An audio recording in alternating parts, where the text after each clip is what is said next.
Hello friends, this is my review of the Bad Religion Decades shows. Starting with the first one, the 80s decade. Was it worth it? Was it worth the 15 bucks? I actually ended up paying 40 bucks for all 4 episodes of the decade shows. So we're gonna go over some of the things, talk about it, talk about the good. It wasn't really so much bad because, if you're watching this, I love this band.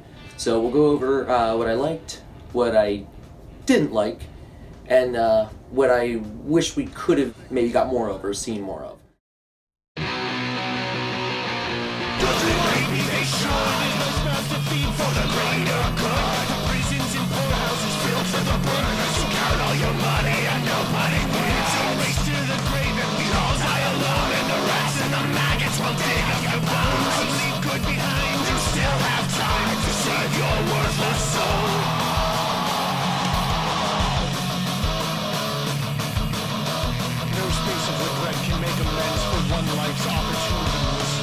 Let's get right into it.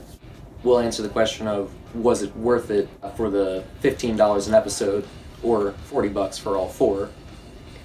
Let's start with the good, or at least what I liked.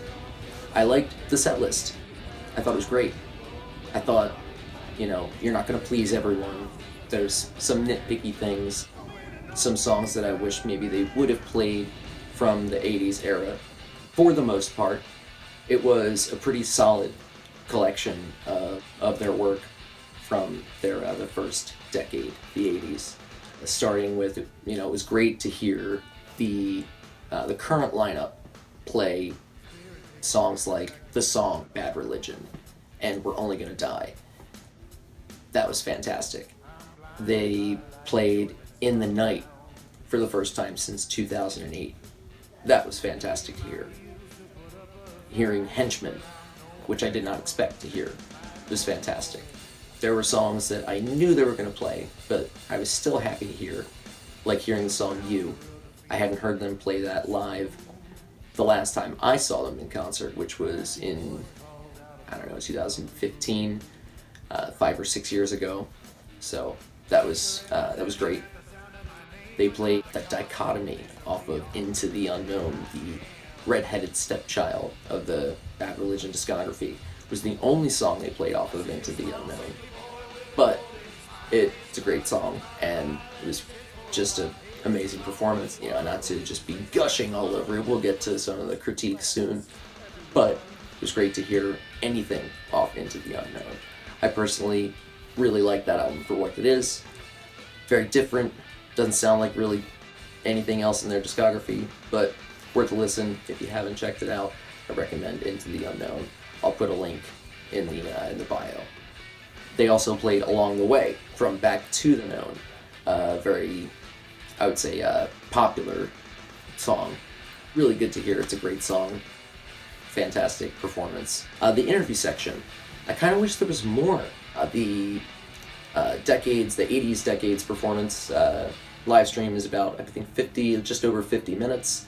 And there's only maybe about 5 to 7 minutes of interview footage throughout that whole hour collectively. And the interview footage that is in there is great. It's insightful. It's very funny. Jay Bentley is hilarious. Brian Baker and Bentley's performance and the way they play off of each other in the interview section is great. I wish we had more of that. Hopefully we'll get a DVD Blu-ray release with some bonus features, extra material, hopefully more of the interview footage, because that was great. So let's talk about the performances. Overall, it's really good. I think the vocals, Graffin is, he's 56 years old now, if I'm not mistaken, so there's a little rough at spots, especially towards the end. You could tell they're getting older, he gets tired. But overall, fantastic vocal performance. Really good. Backing vocals, Jay Bentley admits in the interview that he's not much of a singer, and it shows. But, no auto-tune, they're a punk band, they do it for real. Brian Baker, you can barely hear most of the time, but he's gotten better over the years. Jamie Miller, though, their drummer, I believe is the first drummer that I've ever seen provide backing vocals live for Bad Religion, and does a very fine job doing it. Back when he replaced Brooks Wackerman in 2015, if I'm not mistaken, I was disappointed at first. I thought, I'd heard him play, I watched some of the live videos, and I thought, he's a good drummer, but, he's no Brooks, was my first, reaction. But watching the Decades shows completely changed my mind about Jamie Miller. I think he is a fantastic replacement for Brooks and an incredible addition to the band. I think they were really lucky to get him.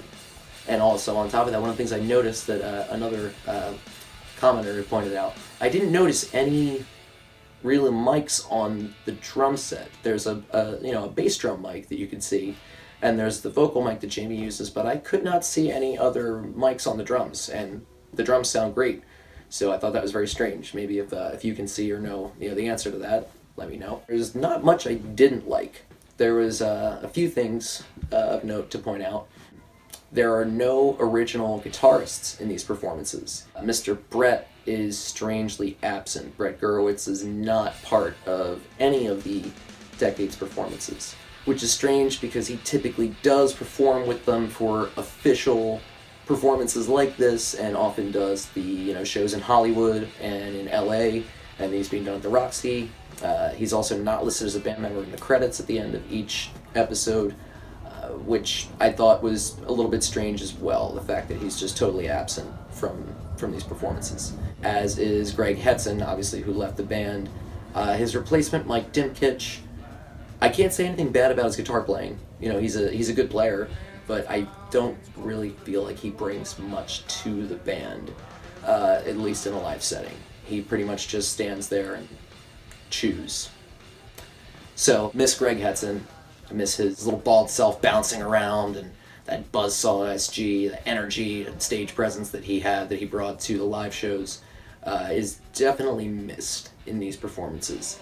And then not having Brett on there either, lucky for me, I absolutely love Brian Baker. So, he kind of makes up for it for me. But that was kind of a bummer, no OG guitarists, no Brett. Not the biggest fan of Mike Dimkich, but it sounded great. Like I said, the performances were really, that's kind of the saving grace. The performances were fantastic. I said that word a lot, but to answer the question of was it worth it? Was it worth $15? Yes, without a doubt. Was it worth the $40 for all 4 episodes? Definitely. It's a much better deal. If you missed it, it's on my channel. I'll put the link in the description. I think that's pretty much wraps it up. My thoughts on the Bad Religion Decades 80's performance. So what did you guys think? What did you like about it? What did you not like about it? What songs do you wish we heard? What do you wish I covered in this video? And let me know what song you guys want to hear next. I do a lot of covers, a lot of my own material, so let me know in the comments, and like, subscribe, all that good shit. And I'll see you in the 90's when I do the next review of the 90's show, where I will talk about different things, so it's not just the same shit for 4 videos. Thanks. Love you guys.